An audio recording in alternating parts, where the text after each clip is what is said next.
Hollywood TV.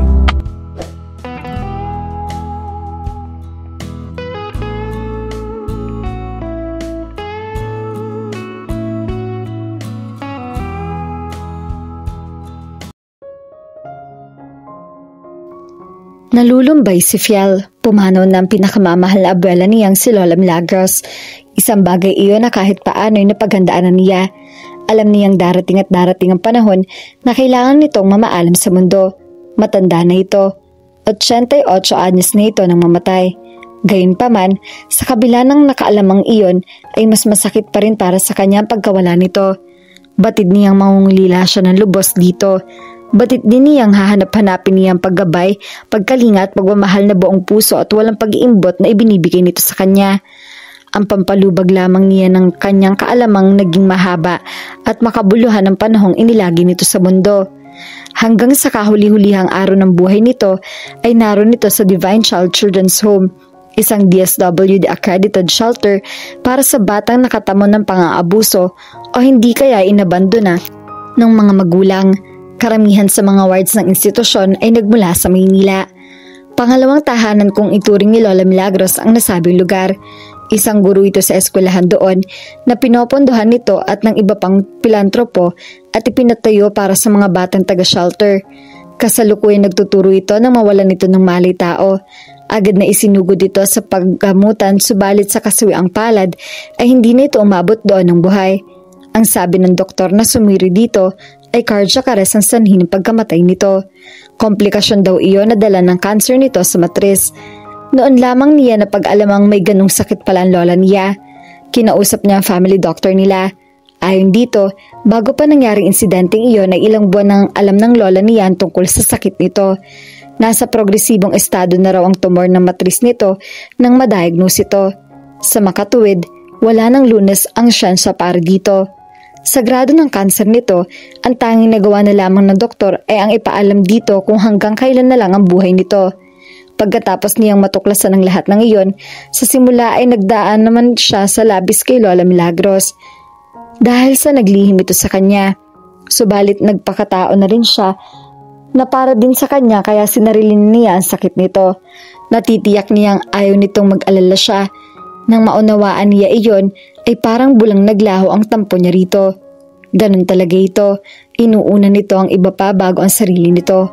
Kaya naman mahal na mahal niya ito. Para sa kanya ay talagang ito ang lahat ng katangian ng isang mabuting tao. At alam niyang hindi siya nag-iisa sa pananaw nito. Nasisiguro niyang iyon din ang nasa isip ng mga tao sa maliit o malaking paaraan ay naging bahagi ng buhay nito. Ang lola niya ang huwaran niya. Wala siyang ibang nais kundi ang paramarisan nito. Kaya naman nangako siya sa kanyang sarili na magsisikap siya ng mabuti nang sa gayon ay maging ganap na madre siya gaya ng nais nito para sa kanya. Nakagawa na iyon ng hakbang patungo sa hangarin niya. Nakapagbitiw na siya ng trabaho sa naisimutin na niya sa application niya para sa pagkanobisyada. Kursong edukasyon ang kinuha niya sa Provincial College sa lugar nila at halos isang taon din siyang naging elementary science teacher sa Divine Child Academy bago siya nagpasyang baguhin ang daang tinatahak niya. Natagpuan kasi niyang hindi lubos ang kaligayahang nakukuha niya sa pagtuturo. Laging tila may nadarama siyang kulang sa kanyang pagkatao kaya napagtanto niyang marahil ay wala ron ang calling niya. Naiengganyo lamang siyang maging isang guro dahil sa lola niyang isang kapita-pitagang guro. Bagaman hindi yun ang bokasyon na nais nito para sa sarili, sa kalaunan ay natutuhan din itong mahalin ang pagtuturo. Hindi nito nilihim sa kanyang frustration nito sa buhay. Ayon dito, mula pagkabata, ang tanging ibig nito ay maging isang madre subalit tumutol ang mga magulang nito. Dahil masunuring anak ito, hindi nito ipinaglaban ang pangarap nito. Sa halip ay sinunod nito ang gusto ng mga magulang nito. Pero batid niyang hanggang sa pagtanda ay taglay pa rin nito ang panghihinayang na hindi nito tinugon ang calling nito. Dahil hindi ito maaaring magbadre, ay piniling na lamang nitong maging isang guro. Iyon ang ikalawang hilig nito at masasabi niyang napamahal dito ang profesyong iyon dahil hindi ito maiwan-iwan ng pagtuturo. Madalas nitong sabihin sa kanya na wala nang hihigit pa sa sense of accomplishment na darama nito kapag nagtuturo ito. Ibang uri ng kasiyahan daw ang lumulukob sa puso nito saka lamang malaki ang papel na ginagampanan nito sa paghubog sa mga batang isipan ng mga mag-aaral nito. Naniniwala siya sa lahat ng sinasabi nito. Nakikita niya sa mga mata nito sa kabila ng lahat ay kontento ito sa buhay nito.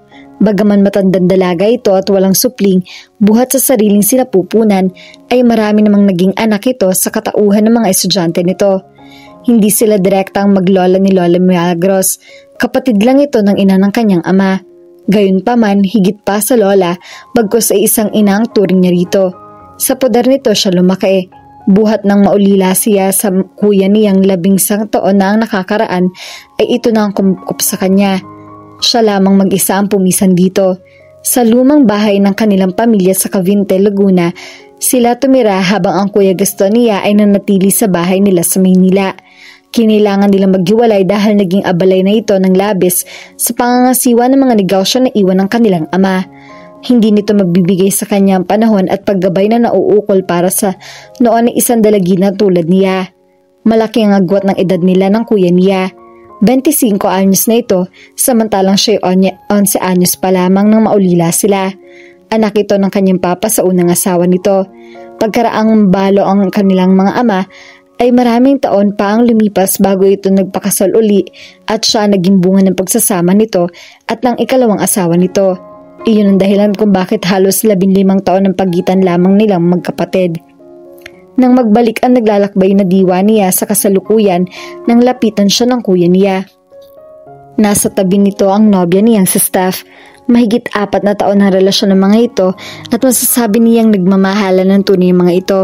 Mabait ang babae at gusto niya ito para sa kuya niya.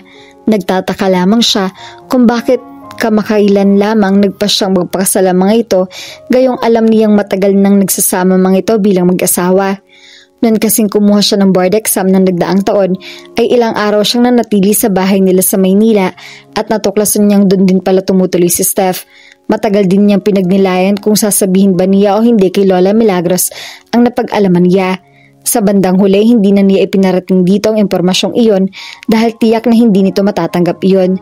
Konserbatibo at sinaunang pananaw ni Lola Milagros pagdating sa moralidad. To a certain degree, she too was that way. Aminado siya sa bagay na iyon, kaya nga nahihirapan siyang lunukin ang katotohanan ng nakikipag-live-in ng kuya niya. Marahil isa sa mga araw na iyon ay kakausapin niya ito tungkol sa mga bagay na iyon. Paalalahanan niya itong hindi tama ang ginagawa nito dahil taliwas iyon sa kagustuhan ng Diyos. "How are you holding up?" tanong sa kanya ni Steph. Nakakaunawang ngumiti ito sa kabahagyang pinisilang kanyang braso. Hindi lingid dito kung gaano siya kalapit sa lola niya. Nang nagdaang gabi lamang dumating ang magkasintahan. Tulad ng dati, hindi maiwan-iwanan ng kuya niya ang mga tungkulin nito sa opisina. Sadyang napakasipag nito at mistulang kasal ito sa family business nila. Ayon sa lola niya ay namana raw dito ang kanilang pagiging subsob sa trabaho. Iyon din ang dahilan kung bakit bihirang-bihira sila kung magkita na magkapatid. Kadalasan, tuwing Pasko at tuwing karawan lamang ng lola nila nakakauwi ito ng Cavite. "Mabuti naman, subalit madalas ay nalulungkot pa rin ako," tugon niya sa tanong ni Steph. Inalo siya nito, sinabi nitong itanim na lamang niya sa kanyang isip na kapiling na ni Lola Milagros ang may kapal. "Mag-usap tayo kapag nakaalis na ang lahat ng bisita," wika naman ang kuya niya. Nang umagang iyon ay nihatid nila sa huling hantungan ng mga labi ng kanyang abuela. Ubod ng daming sumama sa kanila para makipaglibing. Ang sabi sa kanya ng tsuper nilang si Mang Anding, sa tansya nito ay hindi kukulangin sa 400 metro ang haba ng pila sa prosesyon. Nanaba ang kanyang puso dahil sa sinabi nito. Malino na patunay kasi iyon na marami nagmamahal sa lola niya.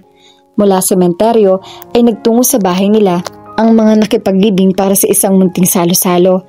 Tama lang na maghanda sila ng sagayon, kahit sa parang iyon man lamang ay maiparating nila ang pasasalamat nila sa mga sumama sa paghahatid kay Lola Milagros sa huling hantungan nito. Ang mga taong ito, mga bisitang tinutukoy ng kuya niya. Hindi pa rin natatapos ang handaan, bagaman may iilan ang nagpaalam sa kanya. "Oo kuya," tugon niya rito. Napailing at saka na yung matabumuntong hininga si Steph pagkarating na makita si Gaston. Kanina pa niya hinahanap ito.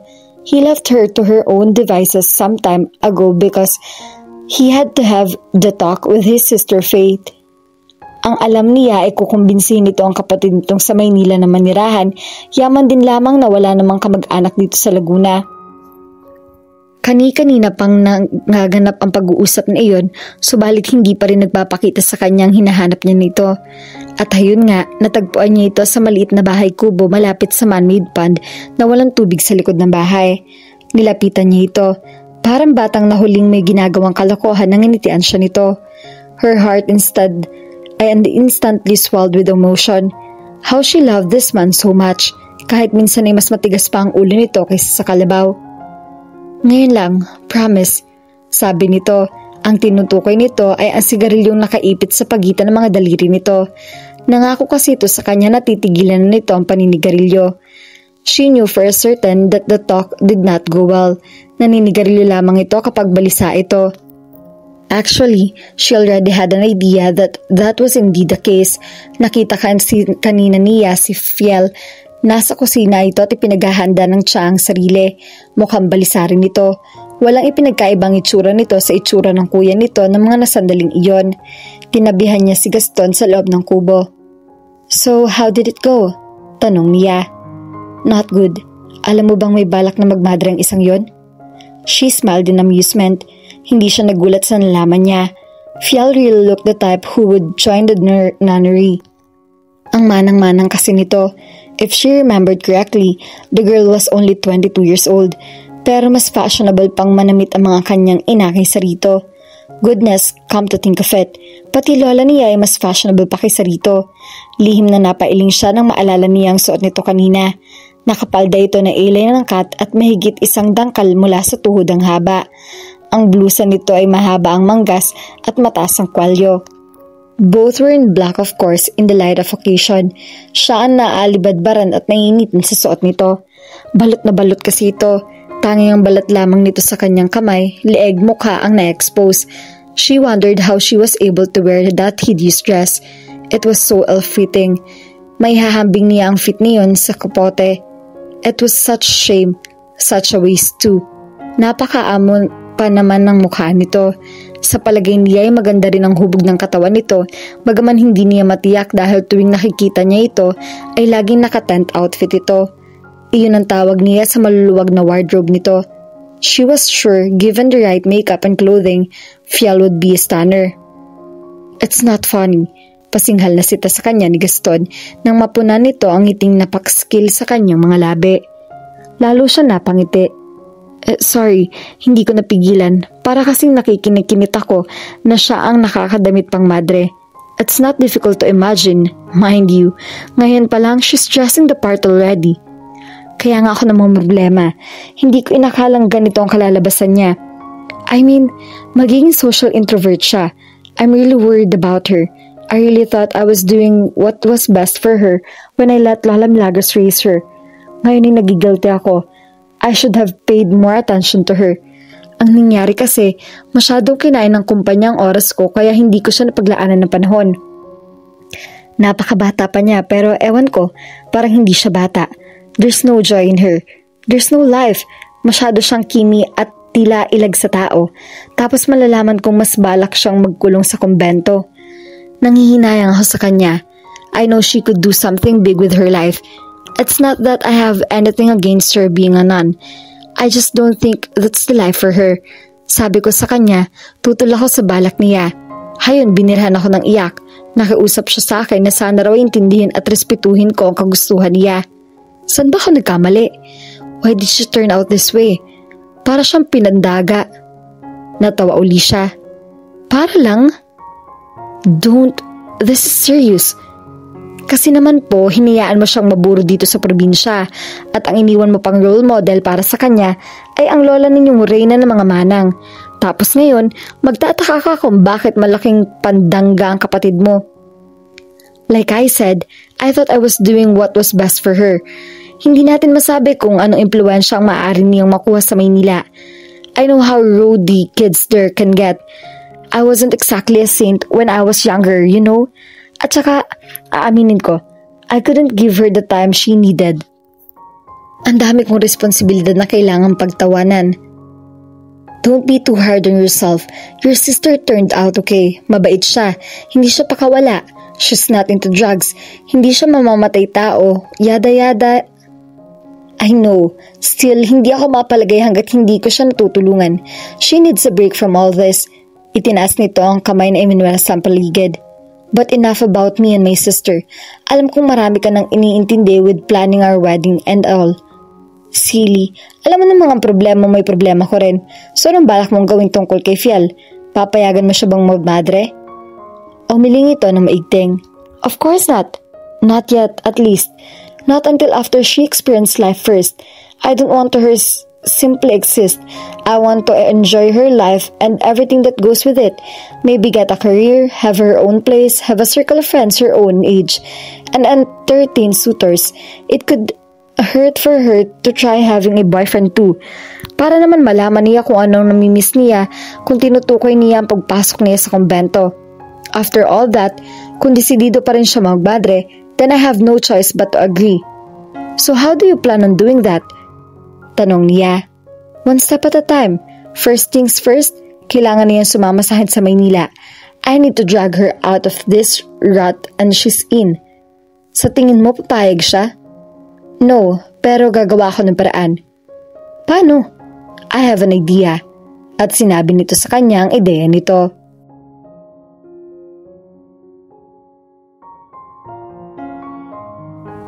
At dito na po nagtatapos ang ating kwento. Sabay-sabay po nating abangan ang susunod na kabanata. Maraming salamat po. God bless and stay safe.